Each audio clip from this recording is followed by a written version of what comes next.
se a gente fosse colocar uma escala de importância de todas as coisas que devem ser feitas comparativamente ao planejamento, definitivamente o planejamento é o número 1. Se você, aquela história lá da Alice, né? Se você não sabe para onde está indo, qualquer caminho serve.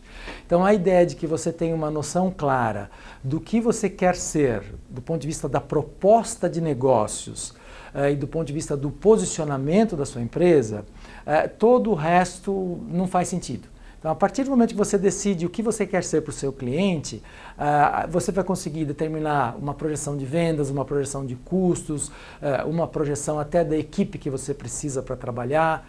Então, sim, sem planejamento, todo o resto vai depender da sorte. Adicionalmente, eu diria que se você tem um bom planejamento, você depois vai ter boas medidas para saber se está chegando lá ou não.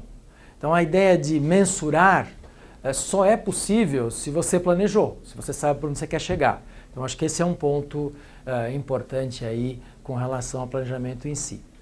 E talvez até para acrescentar um exemplo do que seria um bom posicionamento é uma história bem contada, uma história que não resta dúvida para o consumidor sobre qual venha a ser a proposta da marca.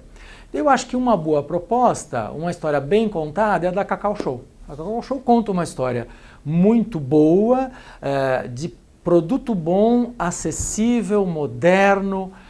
Cacau Show é uma ótima história. Boticário é uma ótima história.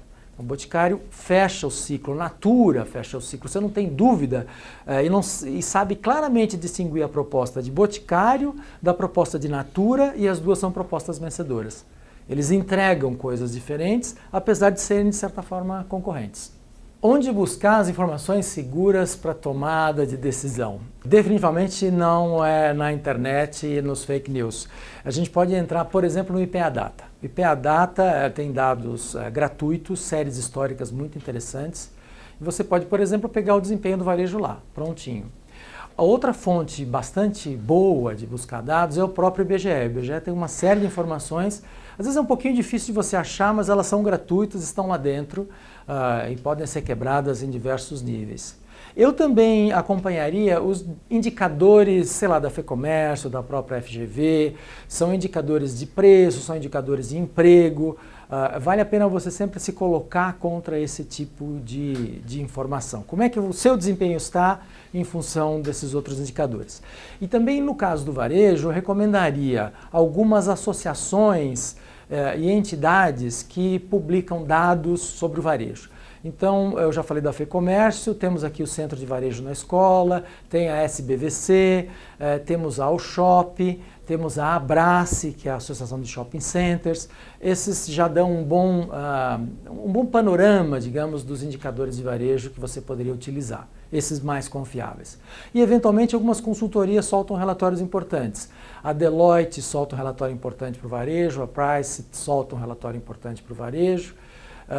Eu acho que por aí você já tem uma boa quantidade de dados para analisar. Numa balança, o que pesa mais, qualidade ou eficiência? Eu acho que os dois estão equilibrados, porque não adianta você entregar um produto de altíssima qualidade com uma eficiência muito baixa, porque você não vai te sobrar muita coisa, não vai te sobrar dinheiro como rentabilidade, né? Vai ficar tão complicado fazer aquele produto de altíssima qualidade, vai ficar tão caro que você não vai ganhar dinheiro. Então eu imagino que os dois devem caminhar em conjunto. Espaço para inovar e crescer sempre vai existir, mas tem uma pegadinha. Eu acho que a pegadinha é tentar entender o que o consumidor demanda, o que ele está querendo naquele momento. O que as pessoas buscam em termos de alimentação hoje em dia, o que as pessoas buscam em termos de vestuário hoje em dia. Duas análises rápidas. Eu acredito que vestuário hoje em dia começa cada vez mais a perder a importância da marca, vem um pouco a qualidade por trás disso, houve uma simplificação no vestir para trabalhar, que se mistura com o vestir para sair, não tem essa distinção muito clara, e se a sua marca souber captar esse tipo de coisa, e trouxer, por exemplo, uma proposta de transformação da sociedade por trás disso, para o varejo vestuário faz um baita sentido. Então, as marcas que estão nessa linha conseguem trazer alguma coisa diferente em vestuário. Do lado da alimentação, a questão da saudabilidade continua presente, mas não é a saudabilidade pela saudabilidade. Então agora a gente já começa a falar de orgânicos, já começa a misturar conveniência. Então as lojas novas de supermercado, as de mais sucesso, têm cada vez mais comida pronta. Não é para você comprar para preparar, já está preparado. Então essas leituras é que eu acredito que vão fazer o empresário ter mais ou menos sucesso. E aí, se você tiver uma boa leitura, eu imagino que com certeza o seu negócio se desempenhará bem. O que o consumidor busca hoje ao entrar no estabelecimento? Experiência de compra. A experiência de compra enriquecida, não simplesmente produtos empilhados, apresentados de um jeito sem graça. As pessoas querem história por trás das lojas, as pessoas querem saber de onde aquela marca veio, como ela foi fundada, o que ela tem de diferente. A Reserva é um bom exemplo de uma marca que tem uma história bacana por trás. Se você visitar também no ramo de alimentação aquelas cafeterias da Balduco, você vai perceber que tem uma história lá. Tem a história do fundador, da família que veio da Itália, dos produtos que parecem todos serem feitos manualmente lá no fundo da loja. A gente sabe que não é, mas a história é essa, é uma história muito bem contada.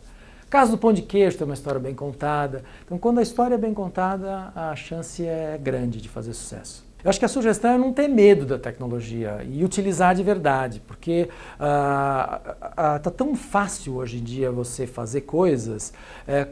Vou fazer um site. Faz o site no Wix. Vou fazer um aplicativo. Faz um aplicativo em sistemas parecidos com esse do Wix que permitem fazer o seu aplicativo por $150 por mês. Então, assim, não ter medo. Não ter medo, começar a fazer, começar a experimentar. A mesma coisa vale para redes sociais. Por que não abrir a sua página no Instagram? Por que não divulgar no Face? Então comece que você vai de verdade fazer AdWords, por exemplo, no Google. Comece que você vai começar a colher resultados. Experimente, acho que esse é o grande ponto. Então no instante você consegue se relacionar com um grupo interessante de clientes a partir da utilização dessas mídias. Eu conheço uma empresa que o dono da empresa, que é uma oficina mecânica basicamente, ele faz viagens, filma as viagens, carregando a marca da empresa durante cada uma dessas viagens e tem uma espécie de um videoblog, digamos, contando tudo que é possível fazer ali na região onde essa empresa está instalada. Não custa nada fazer isso, custa o tempo dele, obviamente. Ele tem um pouco de jeito com as câmeras e com um pouco da ideia de ser um guia turístico, mas ele tem uma quantidade de acessos muito interessante por conta dessa iniciativa. Nada muito assim difícil de fazer, mas qualquer um pode começar a fazer. Como se conectar ao consumidor hoje? Eu acho que o consumidor hoje está deixando uns rastros muito legais. Então, se conectar ao que está se falando nas redes sociais é importante para você pegar informações do consumidor, o que ele está buscando. Agora, tem a velha e boa conversa, né? Aquele que está visitando a sua loja, se você ligar os olhos e os ouvidos com atenção no que ele está dizendo, no que ele está expressando, você vai pegar esses detalhes. Essa história que eu acabei de contar dos litros do forno, se tivesse alguém um pouco mais atento acompanhando isso, o saque com certeza teria as medidas de altura, largura e profundidade do forno que eu estou buscando. Então é muito difícil, sabe? É só você estar de olho no que ele quer, no que ele gosta, no que ele procura, procurar entender o processo de compras como um todo. Acho que é mais por aí, é mais estar ligado, conectado, do que tendo grandes despesas com empresas de pesquisa de mercado, gastando milhares ou milhões até de dólares para entender o consumidor. Se liga, eu acho que essa é a informação.